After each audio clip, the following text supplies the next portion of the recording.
Okay,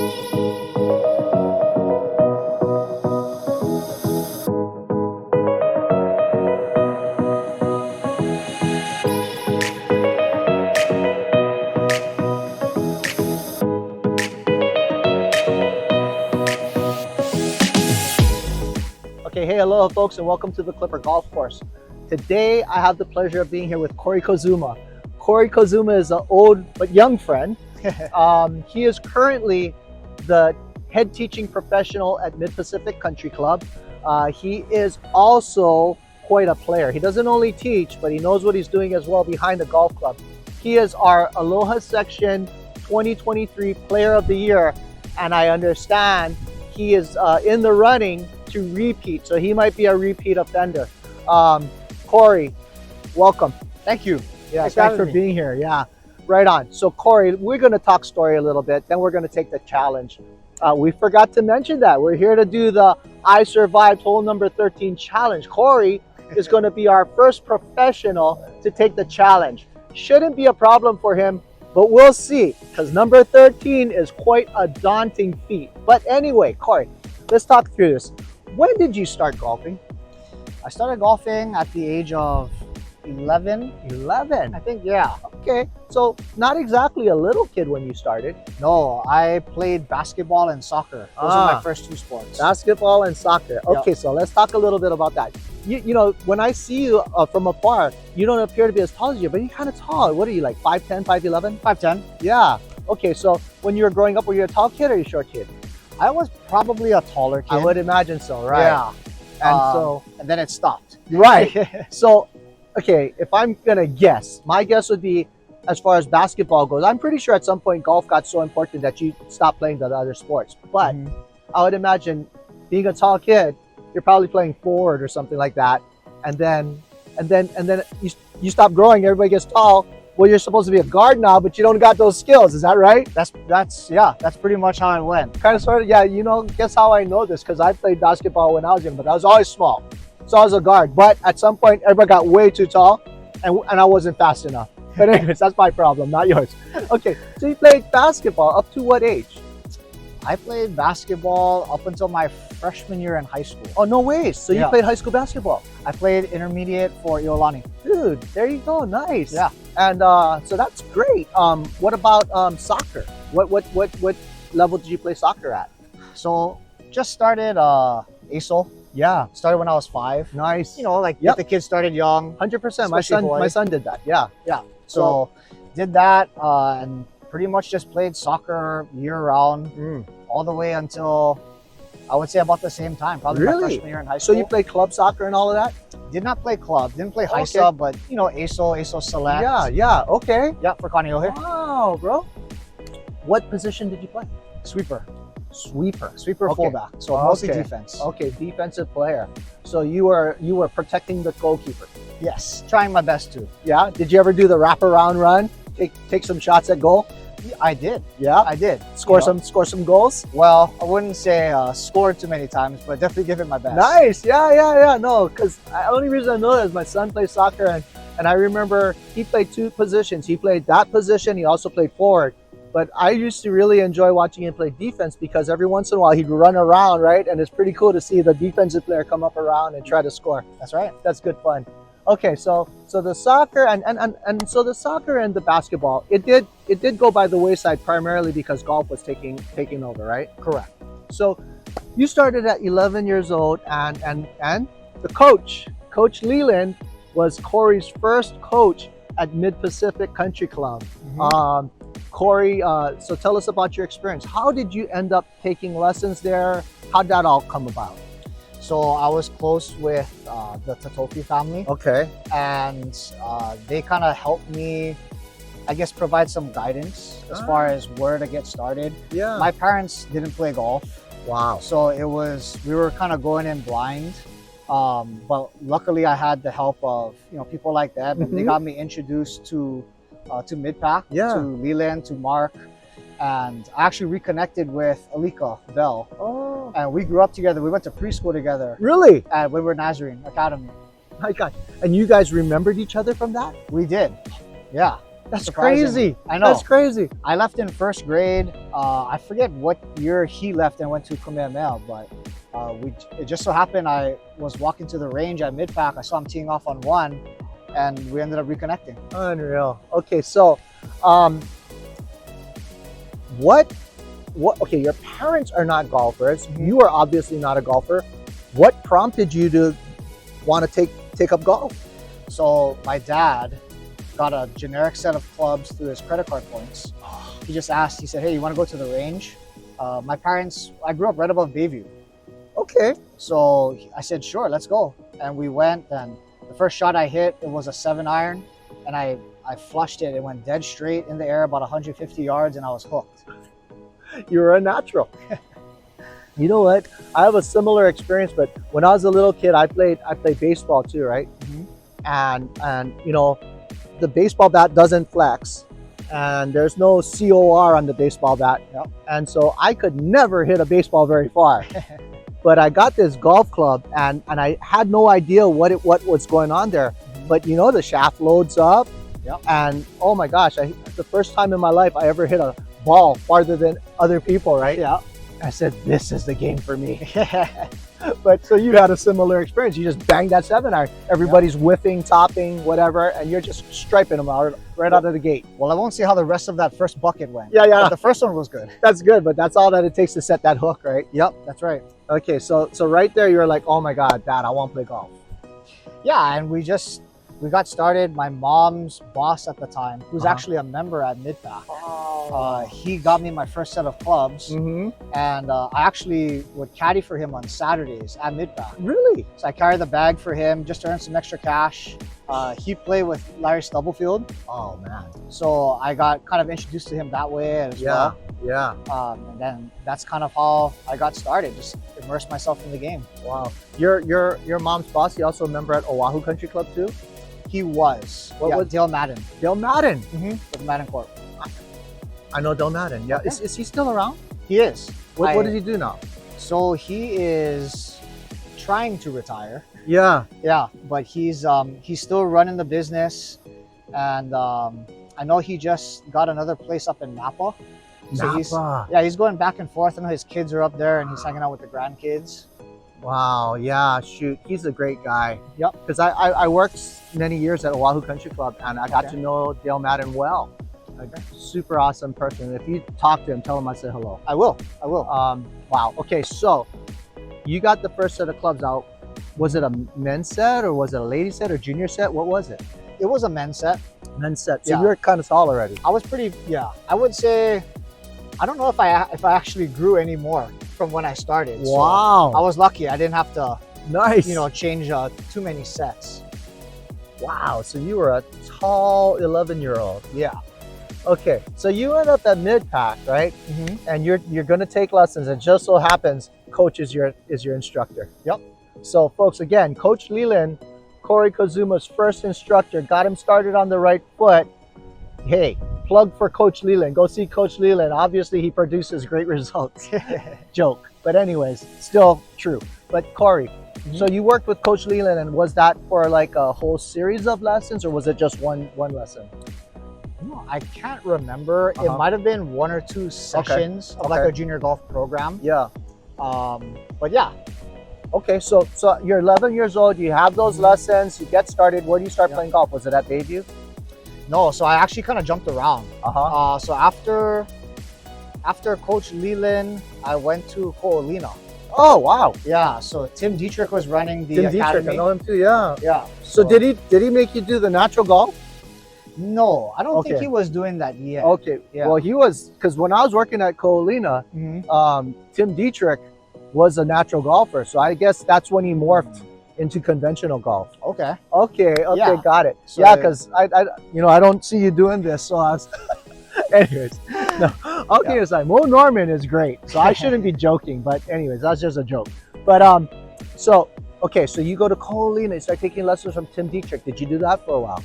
Did that for, I would say, probably 3 sessions. 3 sessions, okay. So and then I think Marielle Galdiano was in that program as well, and Allison Corpuz. Yeah. But they were 6, 7 years old.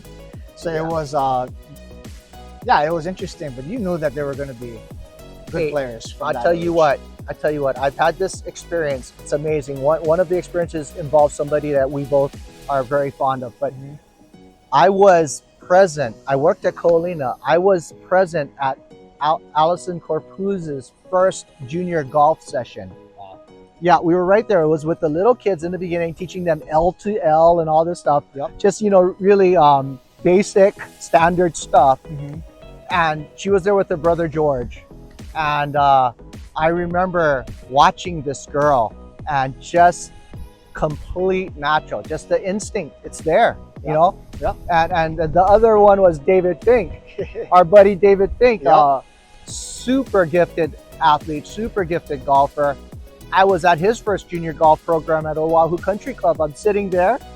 He gets up, he starts striping the ball. He's a little kid. I'm going, what's going on, lefty, right? Yeah. And his mom is sitting behind him, and I turn around, and obviously I see David's face in a lady's body, right? Like, he's yours, right? Yes, he's mine.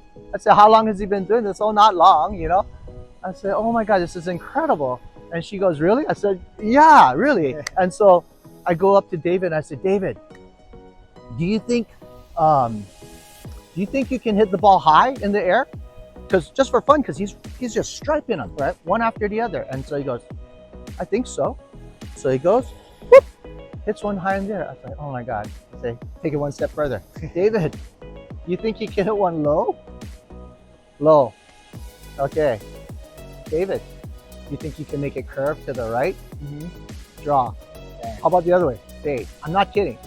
First junior golf series. Wow. Incredible, right? Yep. But and then so his mom and dad say, hey Kevin, I want you to teach him golf lessons. I said, I don't want to. I don't want to mess up what God's perfected here. Yeah. They said, no, at least just take him out. So I would take him out, and our lessons would be, I'd take David on the golf course, and then I'd say, okay, come on, let's challenge, let's play. And he goes, okay, I'll play you for gum. I used to always have a pack of chewing gum in my pocket. You probably always do too, because you're a teacher, right? Yep. Can't be giving them the hound of breath, right? That's right. But anyway, so he goes, I want a piece of gum. I say, okay, you got to beat me for it. But it was so much fun. So we had such a great time together. But anyways, a little sidetrack. But so you're at Ko'olina. Yep. Allison Corpuz is over there. Yep. Shoot, that Ko'olina Junior Golf Program didn't only produce Allison Corpuz, they produced Corey Kozuma too, right? So Right. levels to everything, right? Yep. I mean, hey, you're a big man in this pond. But okay, so you do that. Yep. At what point do you start getting good? You get good fast, or No, it was definitely a slow burn for me, okay? which I think was good. Yeah. Definitely teaches you a lot, perseverance, Mhm. patience. Yep. I think so. I kind of graduated from the junior golf programs. I started taking private lessons from Lance Suzuki at Olomana. Wow. Yeah, so I was Legend. I was working with Lance, and then my freshman year in high school, my high school coach Glenn Inoue at Iolani Mm-hmm. introduced me to Bo Yokomoto. Yeah. And Good so- old bull. Yeah, so Bo kind of took the reins from there, and I worked with him through high school and through college, and into when I turned professional. Nice. Yeah. You still work with both? I still actually, he's with me at Midpack. Wow. Yeah, so Unreal. we're doing the teaching, running the academy over there. Nice. Very nice. So, okay. So, at what point do you start participating in junior golf tournaments? So junior golf tournaments would probably have been around those Ko'olina years. Okay. Yeah. And were you 11 at the time? I was a little older. I was probably, I think I was 13. 13. So Yeah. between 11 and 13, it was kind of like, getting the skill sets together, playing recreationally with your folks or your friends. Yep. And then when you start to feel like, okay, I'm doing pretty good, Mhm. I think I want to try tournament golf. Okay. So at 13, you start tournament golf. Yep. And do you do good right away at tournament golf? No. The one I remember went to Ko'olina. Uh-huh. We had a Oahu Junior Golf. It was a match play tournament. Okay. So there was a stroke play portion to qualify for the match play. Right. I think I shot 116 and I missed it by 2 strokes. Oh, no. Yep. So that was definitely hard look at what lay ahead. But it didn't discourage you. That was probably a defining moment in your life, right? I would say so. Yeah. I think that's where I said, you know, I really wanted to get better. Right. Didn't like the way it felt when I shot that. And so I just said, hey, I got to dedicate my time to 100%. getting better. Because there's a lot of people who become discouraged and give up at that point, right? And it lit the fire. Yeah. And I think playing other sports too help with that. You know, like you're just naturally competitive. That makes sense. Right? So it's just, hey, I'm not going to give up. I'm going to keep going. Yeah. Not your first luau, different venue. Yes, exactly. That's a good way to put it. Yeah. Okay. Now, so you start the tournament golf, and then do you, at what age do you start intermediate golf? Because I know you went to Iolani. So intermediate is 7th and 8th grade. Okay. So that would be around that age. Around that age, did you try out for the intermediate team? So I didn't get into Iolani until my freshman year. Oh, okay, Yeah. okay. So intermediate golf wasn't in the picture. No. So there were 2 years that you played junior golf. Yes. Okay, so you probably played more, but 2 years before high school started. Correct. And I was at St. Patrick's. Oh, St. Patrick's, okay. So I was playing basketball for them and then doing golf at the same time. Oh, wow. Yeah. Unreal. So you had a full plate. I did. And then it kind of got to that point where you say, hey, I got to pick one. Yeah, got to specialize, right? Yeah. I knew I wasn't going to grow. Right. So I said, okay, golf Good is choice. the way. Yeah, it worked out. Oh, man. But, okay, so you probably tested for Iolani, 8th grade year then, yeah? I did. And so then, it was 8th grade year because St. Patrick's only goes to 8th grade. So you're either pretty much going to St. Louis or Damien. Right. After that. Right. And you said, no way, I'm going Iolani. No, just kidding. You know what? kidding. I didn't I'm even getting know in a lot of trouble today. I didn't even know Iolani existed. To be honest. Wow. I thought, hey, I'm just going to go, I think I was going to go to Damien. Right. Parents tried me out for Iolani. Right. So I did the test, did the interview. I got in. Right. So they said, okay, you're going to Iolani. I said, all right, let's go. Okay. Hey, I went to St. Louis my freshman year. I got kicked out, but you know, I went there. So peace, St. Louis Crusaders. Anyway, but so you ended up going to Iolani. Okay, so in those 2 years, right? 13 and 14, right? Yep. Playing junior golf, did the game start coming around at that point?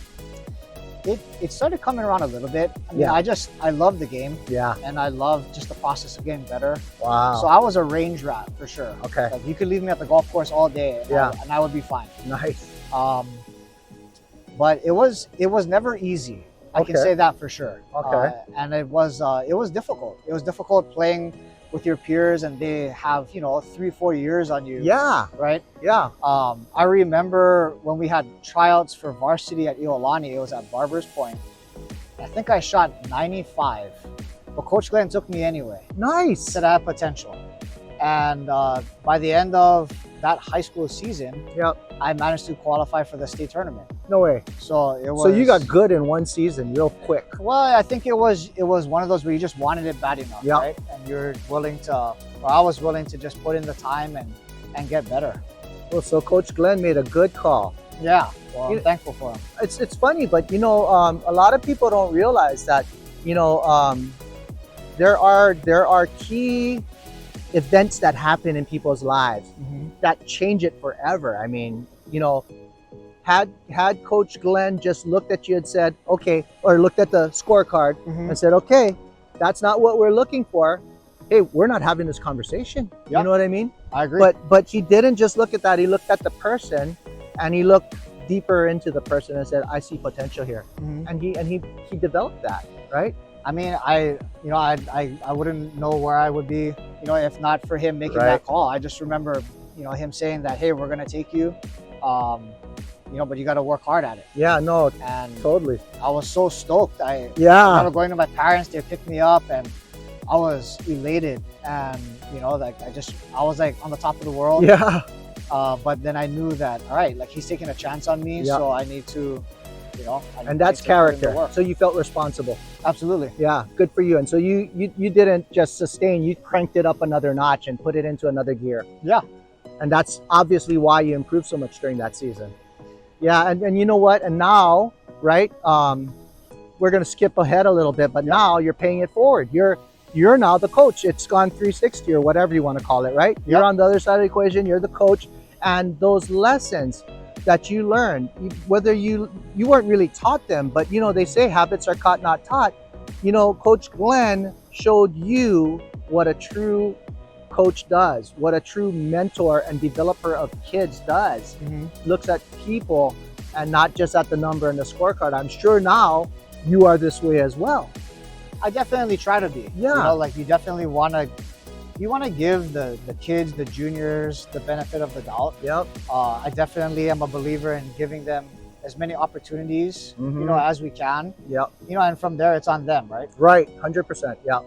But that's good. And then I'm sure all of this has spun itself so that you have dedicated your life to not only yourself as a player, but as someone that helps other people. You're a servant. You're a golf servant. You're out there teaching people how to golf, encouraging them, mentoring some, right? Yep. So all of this stuff, you know, it's perpetuated from where you come from. Absolutely. Yeah, real nice, right? Yeah. But just to go ahead and finish off, so that was freshman year, sophomore, junior, senior year. We won't go through all the details of sophomore and junior year, but senior year, when you enter senior year season, where are you at then? What's your handicap index going into senior season? I think I was a scratch by then. Oh, you're a scratch already. I think so, yeah. Nice. Okay. So you're ready to rumble at this point. Yeah, I think at that point I definitely knew playing at the next level was a goal. Right. And it was just trying to do everything to, you know, create those opportunities for myself. Right. So in the senior year, any highlights that you had in the senior year? Junior golf, high school golf. Did you capture any titles in that year? No, I actually had my best year probably the summer after my junior year. Oh, my sophomore year, okay. We'll talk about that a little bit. Yeah, so qualified for Junior World, qualified for like Optimist International. Nice. So, you know, the Hogan's Cup, the Hawaii State teams. So it was a big summer. It was an expensive summer. Yeah. A good investment. A good investment, you know, and I think it. But then it goes back to, you know, kind of pressure, you know, and how a lot of it is self-imposed. So putting a lot of pressure on myself, trying to, you know, play better. You know, live up to my standards. Right. So junior, senior year, it wasn't bad. Yeah. I think when I look back on it now, it was improvements in different areas. Right. Maybe more technical improvements. Yeah. Yeah. And then learning how to grind, right? Learning how to get through that, persevere, right? Absolutely. Yeah. Absolutely. So didn't have as good of, you know, those 2 years as I would have liked to, but ended up getting a scholarship playing at UH Hilo on the Big Island, and it turned out to be one of the best decisions that I made. Nice. So when you went to UH Hilo, at that time, were they NAIA or were they D2? D2. Good, because you know NAIA doesn't have as much of a budget for athletics. So when you got the D2 experience, you traveled. Oh yeah. Yeah. We were very fortunate.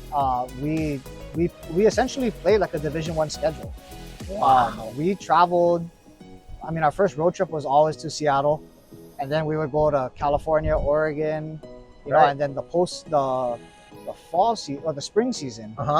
You know, we were like all over the place. Nice. That's the Pac West, right? That was Pac West Conference. Yeah. Nice. And you know, coach's deal was if we played well enough in the fall that we can kind of cruise in the spring. And so we got to play a few D1 events. We played Stanford's event. Wow. How was that? It was awesome. Did you play at their course? Yep, we played at Stanford Golf Course. It's awesome, right? Oh yeah, it's a beautiful course. Wow. We got to play the Western at Pasatiempo, so that was pretty cool. Yeah. Before it was televised. Extremely cool. No, it was awesome. It was a great experience. Man, that's awesome. That's so good. And then, okay, so anything you want to talk about in college? Any highlights in college? I had a good finish to my college career. So okay, I was an All-American. All-American. Yeah. Rah. Yeah. I was an All-American, male athlete of the year for the university for the last 2 years, and nice. Yeah, it was good, and it just, you know, it's kind of gravy, right? Yeah. All the hard work kind of paying off. That's extra gravy and extra mac salad, bro. Yeah, that's right. But so wow, great story so far. And then after that comes professional golf. So does professional golf happen right away, or was it you were considering another career path? What happened there? Definitely I would say right away. Right away. I knew I wanted to do that. Okay. I stayed amateur for 1 year. Okay. Okay. And then I turned professional in 2016. Right. 2016. Okay. Yep. So a while. Eight years, right? Yep. Yeah, 8 years now. Mm-hmm. Wow, time flies. It does. It's quick. Yeah, it goes by really And- fast. Yeah, and so and I've been tracking you. I see on social media. Social media is cool, right? Yes. You see what everyone's doing, Mhm. and you've been having a good run as a pro. And I've watched you again. It's been a steady build, right? It has. It seems like every level you get knocked down a couple notches on the ladder, and you just gotta fight your way kind of back up to Yep. where you want to be. Yeah, no, that's so true. And I tell everyone, because now I'm in the position like I'm kupuna around here, right? I'm old man now, Mhm. and the young people up and coming, like the guy behind the camera and whatnot. So Caleb Amo back there. But anyways, I talk to all the guys on the staff and people who aspire to maybe get into program or maybe pursue professional level of golf. But where you say it knocks you down a couple notches and then you gotta build back up.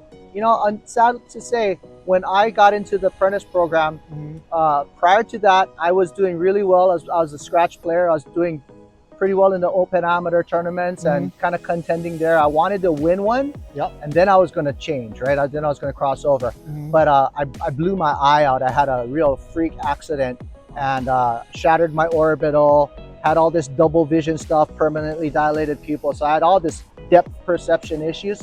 But instead of manning up and grinding through it, I got in the apprentice program and I kind of just shied away. Didn't compete, didn't really work on the game. Started finding interest in music and stuff like that. And it just kind of took the back door. Yeah. But I tell all these guys, say, whatever you do, if you're gonna make this your career, you prioritize your golf first and foremost. It doesn't mean you shirk your responsibilities, because if you do that, you won't have a job. Right.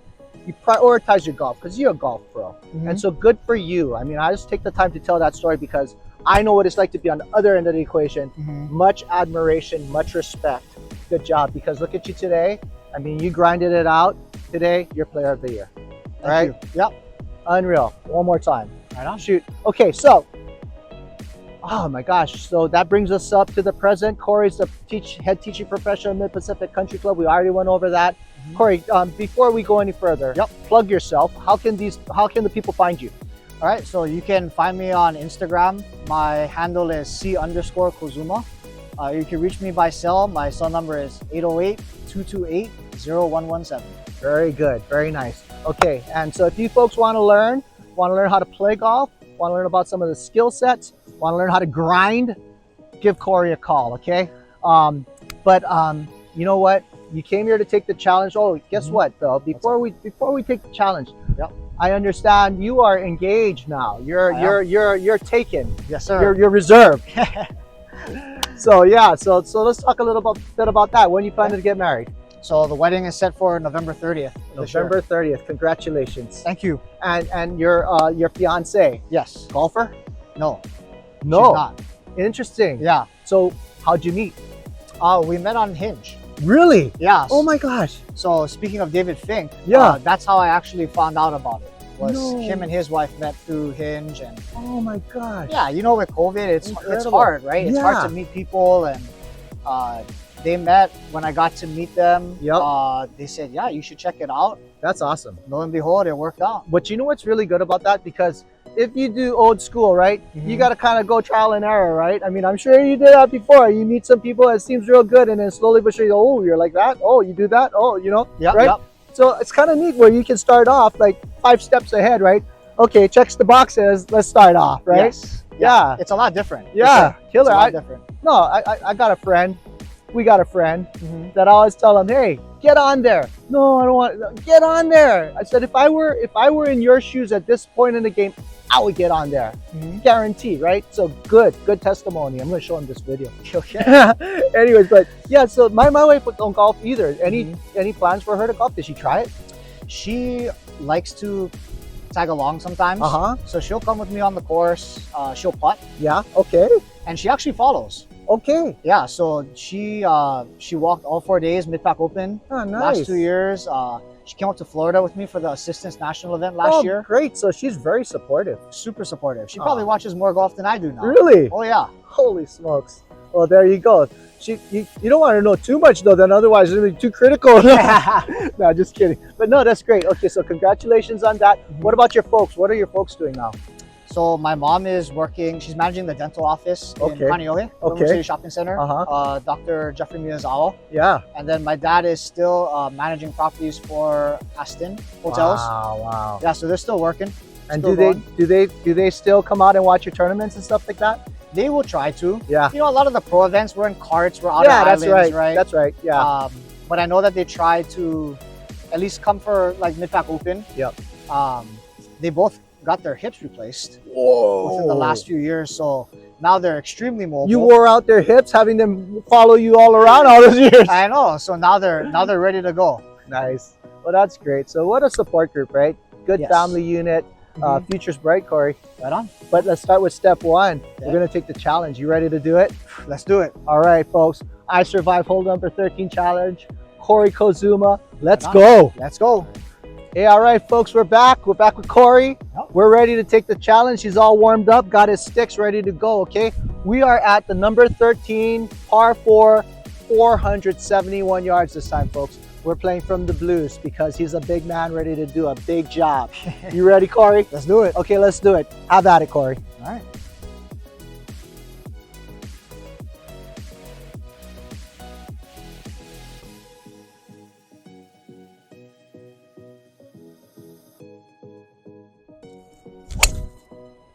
Nice. That's gonna work just fine. Yeah. Okay, so let's talk about this hole a little bit, Corey. We got, it's pretty much straight away, but it might be a little slight dog leg right. Okay. This one, we got the ocean on the right side. Yep. We got the sand dunes on the left side. I don't know if you folks can see that at home, but this is a pretty daunting tee shot. It's kind of narrow for the layperson. For Corey, not so bad. But Corey, what do you see when you come up here? What are your thoughts? Well, I think the first thing that helps is the winds coming off the right. Okay. So usually right-handers, the winds that we don't like are coming on our back. Yeah. Coming out of the left. Yes. You know, actually, even though it's a little daunting with you got trouble on both sides, the fairway is actually pretty wide. Yeah, that's true. It just looks skinny to me because I see that, I go, oh no. Yeah, that's right. Yeah. So, you know, it's a lot of it is just kind of stepping up and committing. Nice. Okay. Committing to a target. I like that. And, you know, putting on the best swing that you can, no matter what the result is. Okay, well, shall we go find it? Let's go. All right, let's go.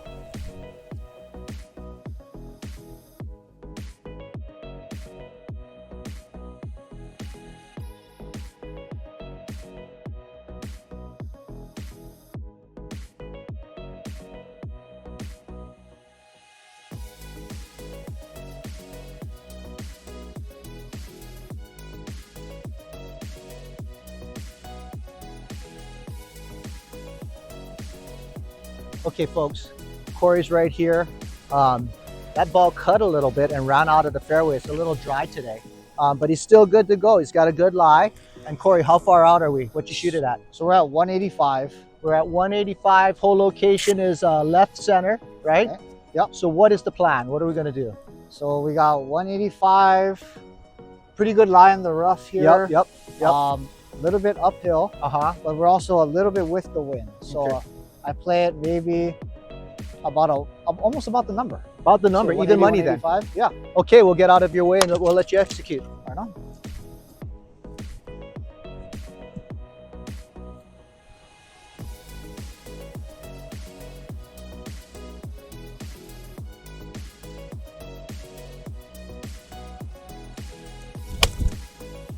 Solid. Okay, perfect. Great shot, Corey. Thanks. All right, so hopping in the cart, not doing my job. Corey's on the right center of the green, so we're gonna go check it out. At least that's what I thought I saw. Okay.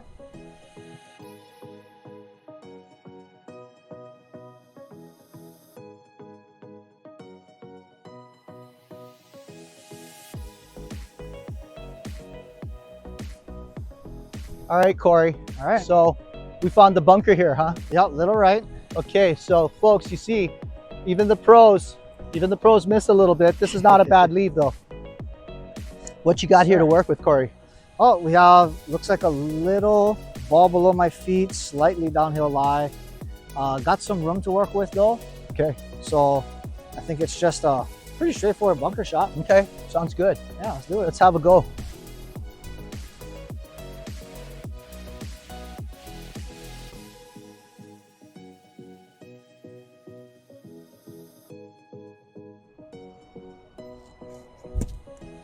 Ah, nice shot, Corey.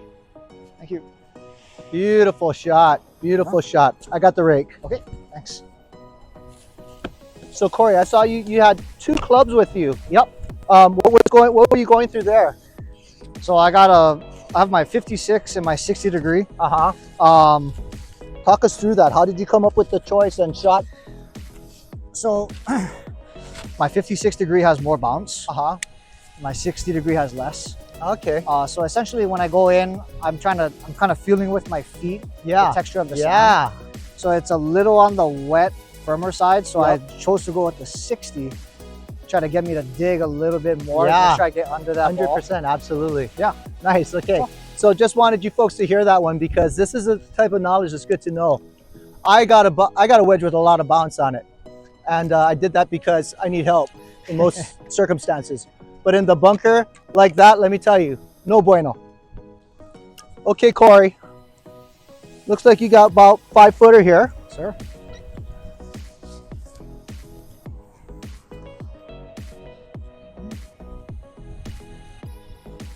So what's the process here?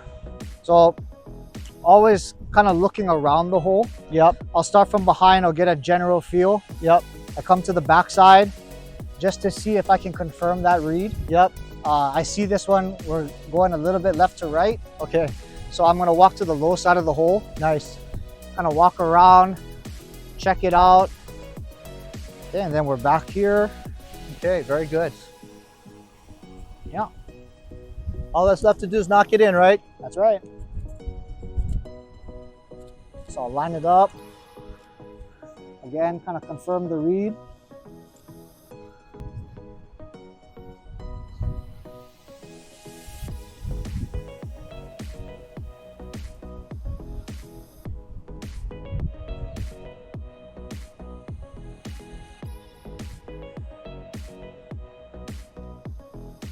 Nice putt. Good job, Corey. Looks like you're a survivor. So folks, Corey Kozuma survived today. You know, he's a great golfer. He's a golf professional. This is not an easy golf hole, but he had his work cut out for him. He played well. He grinded through it. He ended up in the bunker, but got it up and down. And that is what you do if you want to play at his level. But Corey, before we go, please tell the good folks again how to get in touch with you. What's your Instagram handle again? So my Instagram handle is C_Kozuma. And my cell number is 808-228-0117. Very nice. Okay, so we want you next. Call Corey, get some lessons from him. Maybe he'll even take you out for a round, take some of your money. But we want you next. We want you to take this challenge. Come out and see us at the Klipper, and we will get you in here in the future. Aloha. All right, you survived the I Survived number hole 13 challenge. Good job. But it doesn't end there. We got to crown you with the new crown here. So if you don't mind, there you go, sir. Thank you so much. Hey, folks, I forgot one thing. Corey, being that he's the teaching professional, the head teaching professional at Mid-Pacific Country Club, we thought we'd do Mid-Pacific Country Club members a little favor here. I know that you folks, at least twice a year, are looking for somewhere to play, because you've got the Mid-Pacific Open and then you've got the Jenny K. Wilson. So you know what? We have this thing called the Public Partners Program, okay? It gives you base access for up to a year to come and play the golf course or even go to the bowling alley if you like to bowl. It usually costs $10. It's a processing fee. But for the next month, so let's just say for the month of August, we're gonna waive the $10 processing fee, okay, for Mid-Pacific members. So come out, sign up for the Public Partners Program, come on out and see us at the Klipper. Maybe you can be the next one to take the challenge. Aloha.